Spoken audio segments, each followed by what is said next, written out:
The Youngstown State University Honors College is pleased to present Storytime from Folk Hall, the home of the Honors College, and from the homes of our alumni near and far. We hope the sharing of stories from members of the honors community brightens your day.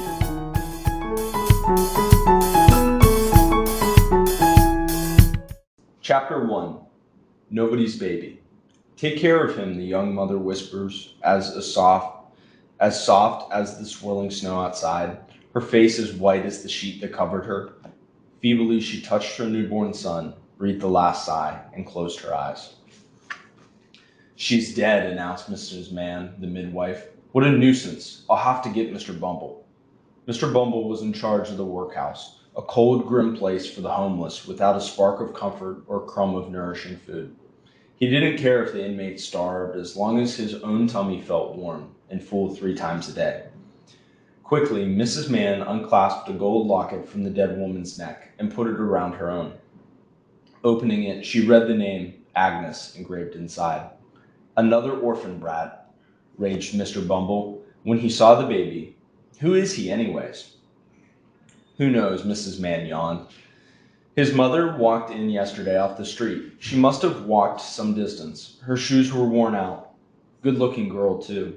He must have a name, Mr. Bumble thought hard. Well, I name all orphans alphabetically, and last one was Smith, so he can be Twist, Oliver Twist. Oh, Mr. Bumble, you are so clever, smiled Mrs. Mann, fluttering her eyelashes at him. She wrapped Oliver in a scrap of cloth, yellowed with age. Oliver opened his mouth and roared with all the force of his baby lungs. If he'd understood he was an orphan, loved by no one, he would have cried even louder. Chapter 2. More means less. By the time Oliver was 7, he was sleeping in a dormitory with 50 other starving boys. I'm so hungry I could eat the boy in the next bed, complained a tall, strong boy with wild, angry eyes. The boy in the next bed gulped. We must have more food, he agreed hastily. Let's draw straws to decide who's going to ask Mr. Bumble. Oliver's heart was thumping as he reached out to draw his straw. He pulled it close. Oh no, he cried. It's me. Supper, as usual, was gruel, a kind of thin, watery porridge with a few lumps of gristle floating in it. The boys lined up in front of Mr. Bumble, who stood at one end of the dining room, a huge spoon filled around his fat belly, ladling a small spoonful into each boy's bowl. They returned to their tables to eat their food, packed on benches as tight as sardines, though not so plump. Their bowls never needed washing. They were licked clean in seconds until they shone like polished china. The boy sitting near Oliver kicked him under the table. Go on, Oliver, ask now. Shivering with fear, Oliver walked the length of the room. He clutched his bowl so tightly his knuckles gleamed white. A terrible silence descended, pierced by Oliver's slow, echoing footsteps on the stone floor. He passed table after table of boys, their spoons laid down, their empty bowls in front of him. Each round-eyed boy stared at him expectantly as he went by. Oliver guessed what they were thinking. I'm glad it's him and not me. At last he reached Mr. Bumble, who looked down at his nose at Oliver, as though he were an insect he wanted to squash. Oliver forced himself to speak. Please, sir, I want some more, he whispered. What? Shouted Mr. Bumble. Please, sir, I want some more. Mr. Bumble swelled like an evil giant. His eyes bulged with fury and his face went purple. More? How dare you, wicked boy? He seized Oliver, hit him with the gruel ladle, and threw him into a coal cellar, locking the door. Your punishment starts here, he bellowed. Oliver heard him stump up the steps, muttering as he went. No one's ever asked for more before. Mark my words, he'll be a criminal when he grows up. That boy will hang. In the dark, sooty cellar, cobwebs stroked Oliver's face like creepy fingers, and rats scratched the walls. He crouched in a corner, pressing himself close to the wall. Its hard, cold surface felt almost protective in the lonely gloom. He stayed awake all night, dreading what would happen to him next. Chapter 3. Running Away. As Oliver crouched in the cellar, Mr. Bumble was nailing an advertisement to the workhouse door. The next day, Mr. Bumble dragged Oliver from the cellar. "There are two men coming to see you," he said, "so make sure you behave." Oliver watched as the first man pulled up outside the door in a donkey cart laden with soot. "Whoa!" he shouted, hitting the donkey on the head with a great thump from his whip. "Mr. Gamfield," said Mr. Bumble, stepping out to greet him. Mr. Gamfield stared at Oliver. "He's a very small boy, but I need an apprentice to climb chimneys and sweep out soot. Some of the chimneys are narrow and twisted. This brat will fit nicely." "Please don't make me go," cried Oliver. "I won't go with him. I won't." "Don't be so insolent," said Mr. Bumble. "I've heard about chimney sweeps," Oliver said. "You can die up a chimney. They light a fire to make you hurry down, and you get smothered in the smoke." "Nonsense," said Mr. Gamfield. "I just gets a nice crackling blaze going, and the boys come down quicker than anything. Then I'll frizzle in the flames." "I'm not going," replied Oliver firmly. Mr. Gamfield climbed back into his donkey cart. "I don't want a rebellious boy. You've spoiled him, Mr. Bumble." With that, he whipped the donkey until it trotted away. Mr. Bumble shook Oliver until his teeth rattled. "Keep your mouth shut, or no one will want you," he bellowed. "You've ruined that chance. Don't ruin the next. Look, here it comes now." He pointed to a thin, spidery man coming up to the door. This man had a gloomy air. "I am Mr. Sowerberry," he introduced himself. "I arrange funerals, and I need help." He looked at Oliver closely. "This boy will do, but he's so thin he's not worth 5 pounds. I'll give you 3 pounds for him. Take it or leave it." Mr. Bumble was disgusted, but there was nothing he could do. He was eager to see the last of Oliver. "Glad you're going, Oliver. Behave, or else," he threatened. Back at the shop, Mr. Sowerberry showed Oliver a dusty basement. A dim light filtered in through a grimy pane of glass barred with rusty iron rails. "You'll sleep here, you little bag of bones," he said. Oliver looked around the shadowy room. It was stacked with empty coffins and planks of wood. Drapes of black cloth hung from the hooks in the walls, billowing occasionally in the breeze, as though first they breathed, and then were lifeless. The only place to sleep, a recess behind the coffins, where a thin mattress was thrust, looked like a grave.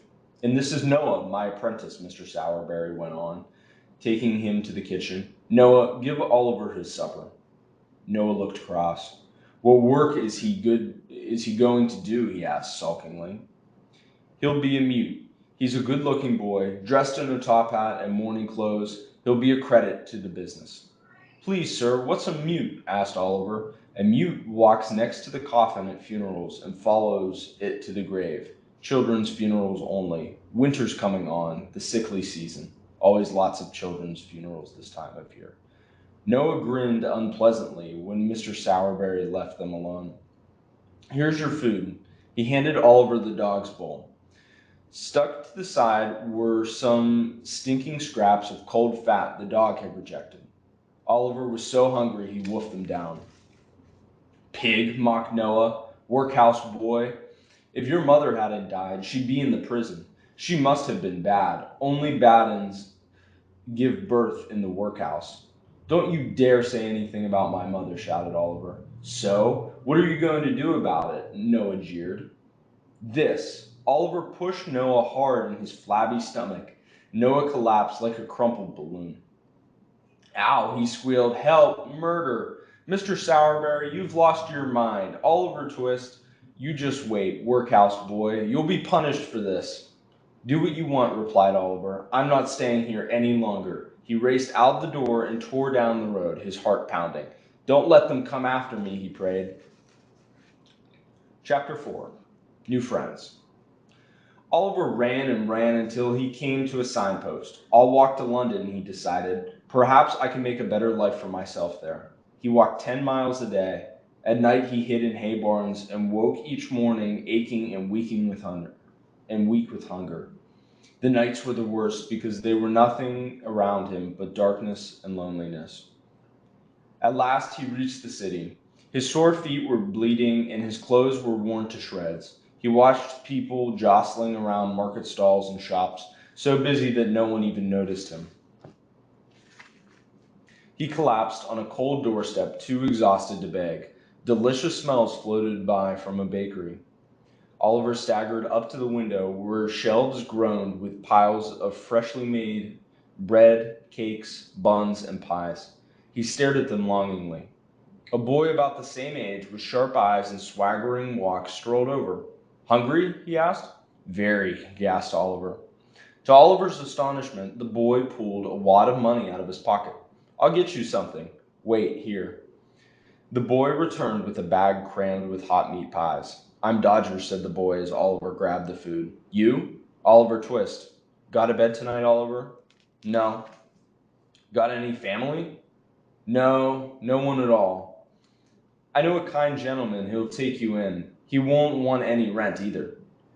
That's generous, exclaimed Oliver. He followed Dodger down a maze of narrow alleys with foul smells filled the air and swarms of ragged urchins played in slimy, oozing gutters, men and women staggering around, cursing loudly. It looked so dirty, Oliver almost wished he hadn't come, but he had nowhere else to go. Finally, they reached a crumbling house. Dodger led him up a rickety staircase to a dark room. Through a cloud of sizzling fumes, Oliver spied a gnarled old man. He was wearing a grubby blue coat and frying sausages over the fire. Behind him, a group of boys danced and dodged and played a game. The old man's coat had lots of pockets stuffed with hankies, wallets, pens, and the boys were trying to pull them out without him noticing.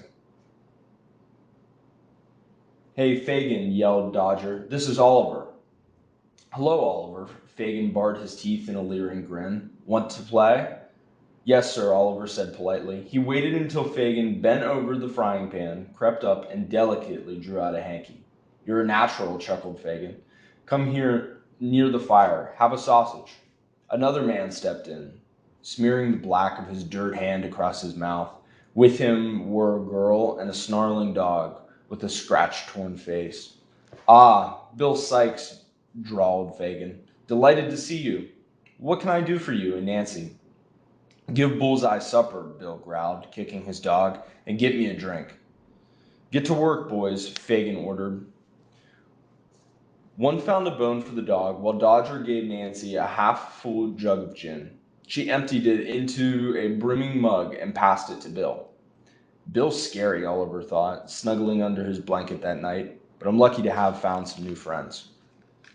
The next morning, walking in the pale half-light of dawn, Oliver saw Fagin open a chest and run his hand over necklaces, sparkling rings, and shining gold coins. Fagin turned to face Oliver's gaze. He thrust the chest back under the floor, seized a knife, and pressed the blade into Oliver's neck. What did you see? He hissed. Nothing, stammered Oliver, terrified. Good boy, said Fagin, letting go. Keep quiet, or you'll be sorry. That's all I have to keep me in my old age. Do what you're told, Oliver, if you want to be happy here. A few days later, Fagin told Oliver to go out with the Dodger. They stopped by a bookshop, and they had a stall outside in the street. A richly dressed gentleman had picked up the book from the stall and was reading it as hard as if it was in his study. See him? Asked Dodger. Prime target. Stick by me. With one slick move, Dodger pulled a wallet from the gentleman's coat pocket. In that moment, Oliver saw that his new friends were thieves. Chapter 5. Betrayed. The gentleman spun around, realizing he'd been robbed. Stop, thief, he yelled at Oliver. Oliver looked for Dodger, but he'd vanished. Panicking, Oliver raced, followed by every man and woman in the street. Stop, thief, they shouted, chasing him helter-skelter through mud and puddles, throwing sticks and stones at his scrawny back. Oliver, breathless, kept running until a stone struck his head. He fell down, stunned. Please, sir, he whispered as the gentleman reached him. I'm not a thief. The gentleman stared at him. Well, you look honest. Indeed, you look like... I'm sure I know that face, he murmured. Get the police, said a passerby. No, he deserves a chance, replied the gentleman. Who are you, boy? My name's Brownlow. Perhaps I can help you. Come with me." Mr. Brownlow took Oliver to his grand house. In the hallway was a portrait of a beautiful girl. Oliver stopped and stared at it, drinking it in. "That's my niece, Agnes," said Mr. Brownlow. "She had a sad life. I wish she'd come to me for help. She must be dead now, poor girl." He looked at the portrait, then at Oliver. "I can't believe it," he muttered. "The likeness is extraordinary. Where were you born?" he asked urgently. "In Mr. Bumble's workhouse," Oliver replied, surprised at the sudden question. "Yes, I've heard of it," said Mr. Brownlow, nodding and looking grim. "Now, tell me about yourself." Oliver recounted his life story up until the moment he ran away from the bookshop.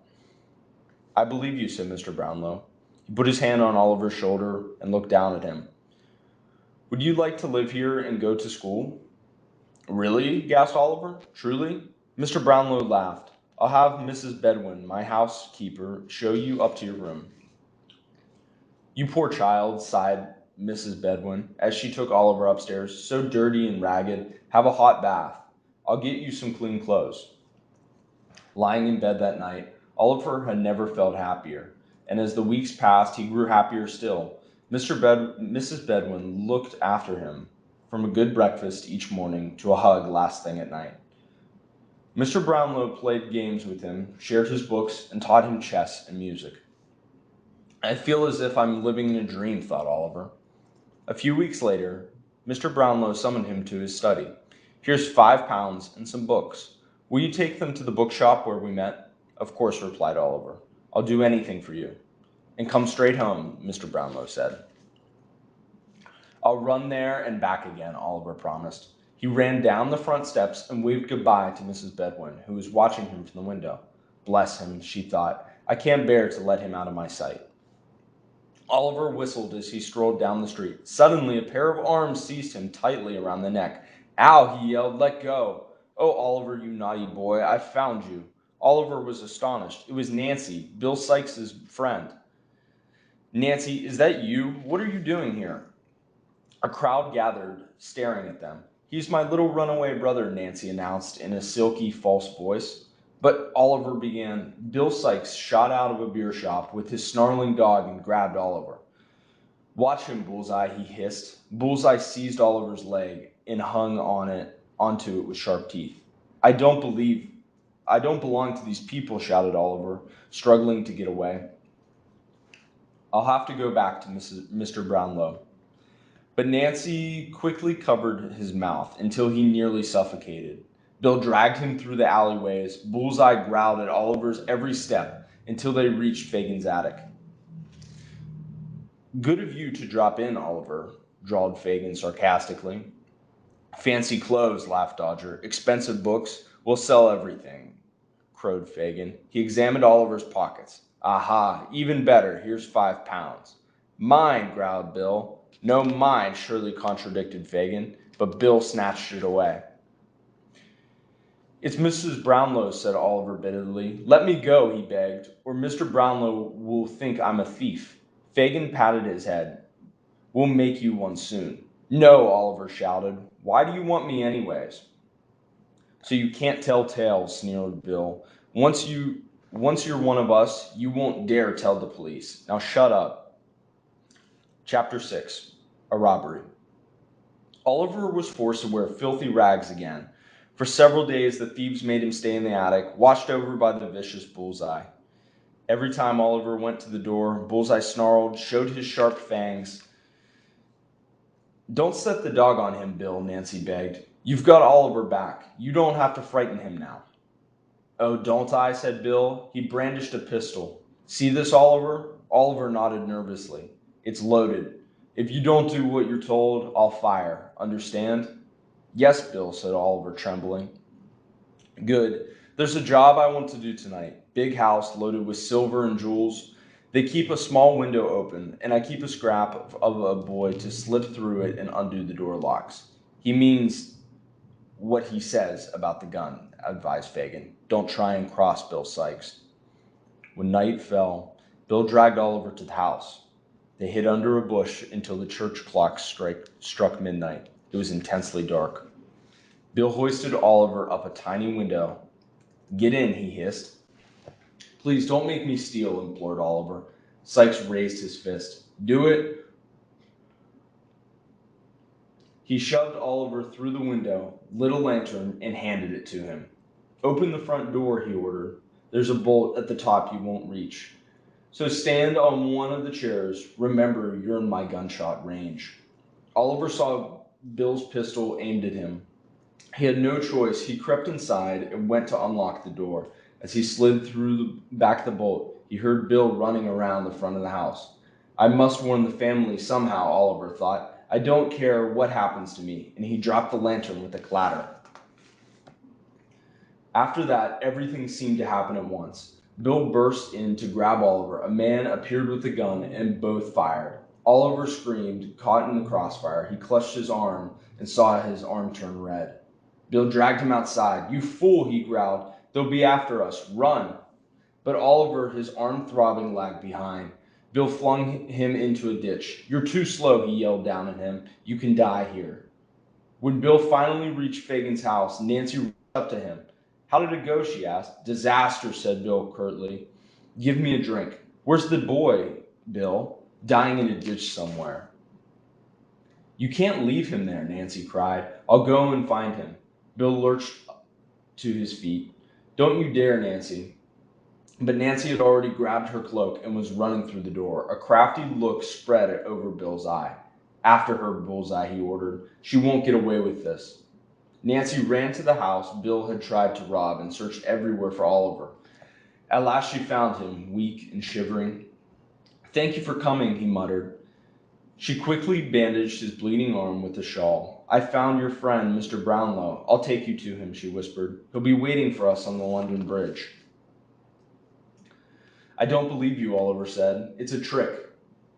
"It isn't, Oliver, I promise. I met Mr. Brownlow yesterday. It's all arranged. Why are you doing this?" "I've worked for Fagin since I was little. I don't want you to suffer like me." "Stay with him," Oliver urged her. "Stay with me," Oliver urged her. "Mr. Brownlow will look after you, too. We could both start a new life." "I can't leave Bill," Nancy shrugged. "I know he's bad, but I love him besides," she added. "I've been a thief all my life. It's too late to change now." "It's never too late," Oliver said. They hurried through the dark streets where flickering gas lamps shone eerie shafts of light on the cobbles. Neither of them saw the dog following them, a dog with scathed, torn face and an eager, snarling mouth.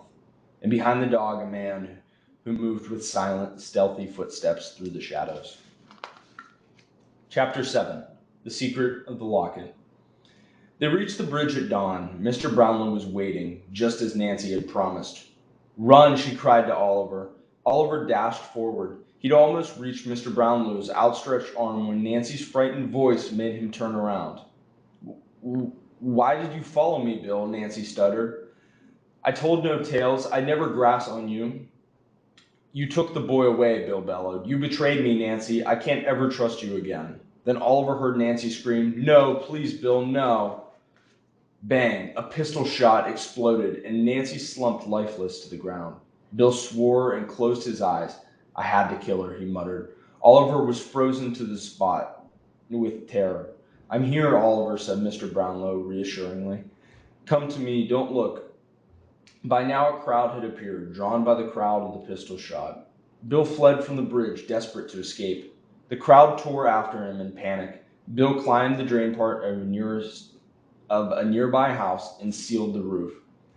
He grabbed a rope that was dangling from its chimney, intending to swing from the rope of the opposite house. Quickly he made a loop and slipped it over his head, but before he could bring it down, his body under his arms, a policeman sounded his whistle below. "Stop him," cried a woman. "He's getting away." Bill lost his balance and tumbled off the rope tightening around his neck. In seconds, he was dead. Bullseye ran back and forth, howling in dismay. Then the dog leaped at the dead man, trying to reach him. Instead, he dashed his head to the stone windowsill and fell to the ground. The dog was as dead as his master. Mr. Brownlow held Oliver firmly in his arms. Oliver couldn't stop shaking. "Nothing can hurt you now," Mr. Brownlow told him. "You're safe. Bill deserved that." for what he did to Nancy. Poor Nancy, Oliver sobbed. Yes, she was a brave girl, he hugged Oliver tightly. Listen, Oliver, I have good news for both of us. I went to see Mr. Bumble, and he gave me this. He handed Oliver a golden locket. Open it. Oliver looked at the inscription inside. Agnes, he read. Mrs. Mann, the midwife who was with your mother at the workhouse, stole this locket from her. Later, Mrs. Mann married Mr. Bumble. That's how he discovered the locket. Was Agnes my mother? Oliver asked. Yes. Your mother was my niece. I gave her the locket many years ago. I recognized it at once. You remember her portrait at home. You look just like her. Mr. Brownlow hugged Oliver again. You're my boy now, he said. Do I really belong to you? Oliver asked, hardly daring to believe it. Mr. Brownlow smiled. You really do. Please God, your unhappy life is over forever. Let's go, Oliver. Mrs. Bedwin is longing to see you again. And hand in hand, they walked home. Hello everyone, my name is Julie Senafani, and I am a freshman STEM student in the Honors College. Thank you for watching Storytime, a new program designed to help with literacy and learning, brought to you by the Honors College at the Youngstown State University. The YSU Honors College provides highly motivated students with opportunities to deepen their learning and develop to their full intellectual and cultural potential. Students also contribute to the community by service projects such as Storytime. The college is committed to creating an environment welcoming to and supportive of students from diverse backgrounds. Storytime airs Mondays at 6 p.m. See you next time.